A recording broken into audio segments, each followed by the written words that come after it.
১৯ নং দক্ষিণ বাকুলিয়া ওয়ার্ড বিএনপির উদ্যোগে পবিত্র মাহে রমজান উপলক্ষে গরিব দুস্থদের মাঝে ইফতার সামগ্রী বিতরণ করা হয়েছে। শনিবার ৮ই মার্চ বিকেলে দক্ষিণ বাকুলিয়ার ১৯ নং ওয়ার্ডে অত্র এলাকার প্রায় ৫০০ অসহায় পরিবারের মাঝে এই ইফতার সামগ্রী বিতরণ করা হয়। মহানগর বিএনপির সদস্য এ কে খানের সভাপতিত্বে ও ওয়ার্ড বিএনপির সাবেক সহ-সভাপতি এটিএম ফরিদের সঞ্চালনায় উক্ত অনুষ্ঠানে প্রধান অতিথি হিসেবে উপস্থিত ছিলেন বিএনপির জাতীয় নির্বাহী কমিটির সদস্য আলহাজ শামসুল আলম।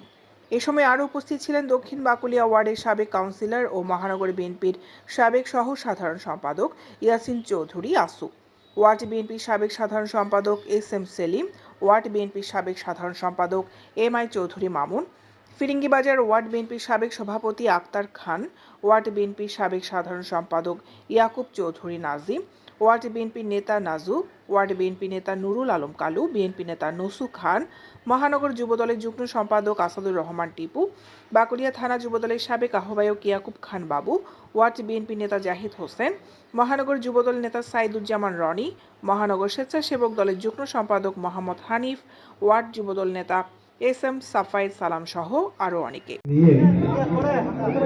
আজকে দীর্ঘ 6 মাস হলো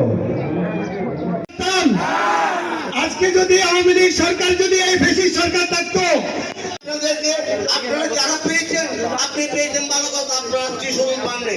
সবাইকে দেয় নাই, এখানে নাজু ভাই আছে, ইয়াকুব খান বাবু আছে, আমরা আছি। দৈনিক আজাদী নিউজ ডেস্ক।